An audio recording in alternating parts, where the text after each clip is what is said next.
2. Thomas More. The term utopianism comes, of course, from Thomas More's ideal society. More was made a saint in 1935 by the Church of Rome, an ironic fact in that few saints have been more subversive towards the Church. Santayana's comment is to the point. Men like Erasmus, Quelet, and Moore were first and foremost apostles of culture, the reformers of the educational system and the founders of the modern English school system, of which St. Paul's was the first example. Moore compared the school to the wooden horse in which were concealed armed Greeks for the destruction of barbarous Troy. But the Troy that these new Greek scholars were bent on wrecking was the stronghold of medieval learning. It is not surprising when Moore's works are examined that Roman Catholic scholars tend to discourage too close an analysis of Moore. We are told that, in a certain sense, Moore is unknowable. Moreover, we are told that men like Moore are a threat and a scandal to the single-mindedly earnest, to the true believers, and to the single-minded absolutists. This should intimidate weak-minded scholars from calling attention to Moore's inanities. Moreover, to prevent us from taking Moore at his word, we are told that his work represents subtle wit and irony as well as satire. More to the point is Van Rijchen's comments on utopia and its intense and absurd earnestness.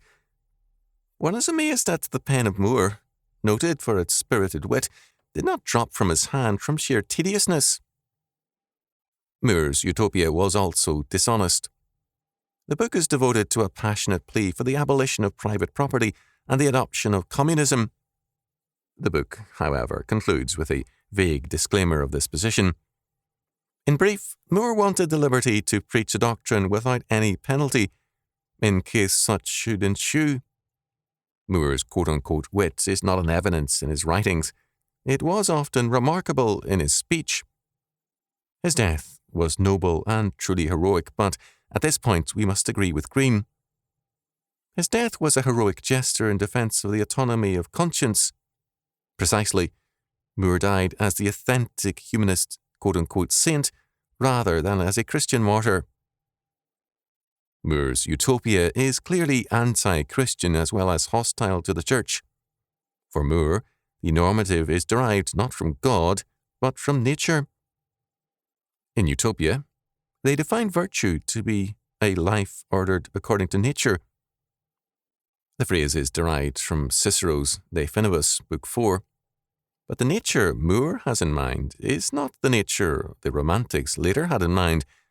It is nature governed, moulded, and totally controlled by statist man.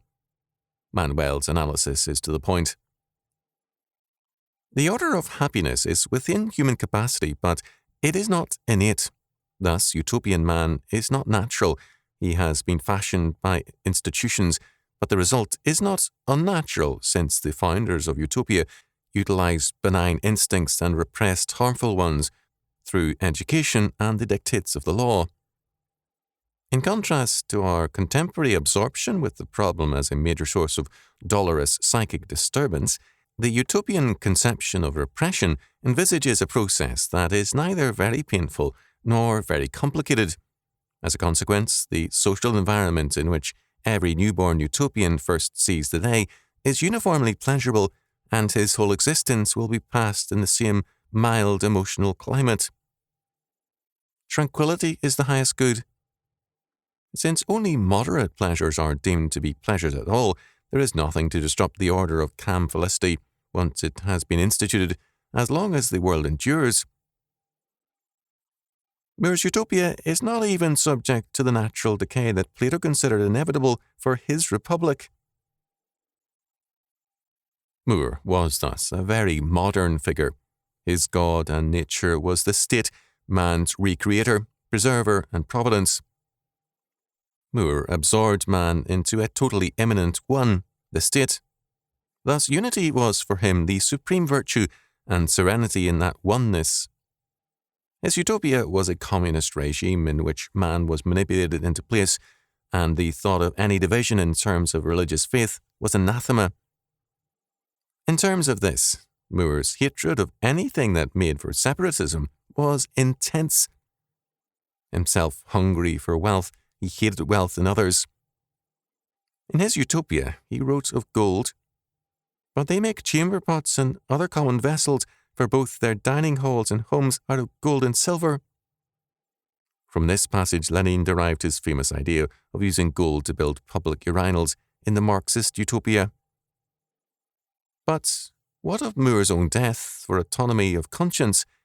How does this jibe with his totalitarianism? Moore, like most humanistic intellectuals, saw himself as one of the elite rulers of the total order. After all, Edward Bellamy, 1850 to 1898, in Looking Backward, 1888, called for an equal annual income of $4,000 per person so that the ablest of men as well as the least received an equal amount. One exception was made by Bellamy, the writer who could name his own royalties and live in wealth. Moore denied the citizens of Utopia the right to treat religion seriously enough to divide over it, but he retained the right for himself to die for conscience sake. He had not been inconsistent earlier in burning Protestants at the stake, nor in defending the practice. His unitary state, England, failed him in that the monarch used the unitary powers for his own ends. Earlier, Moore had warned a devoutly Catholic Henry VIII from too great an obedience to the Pope, but he could not prevent Henry from following his royal will. Henry, the great hope of Renaissance scholars, was, for better or worse, his own man.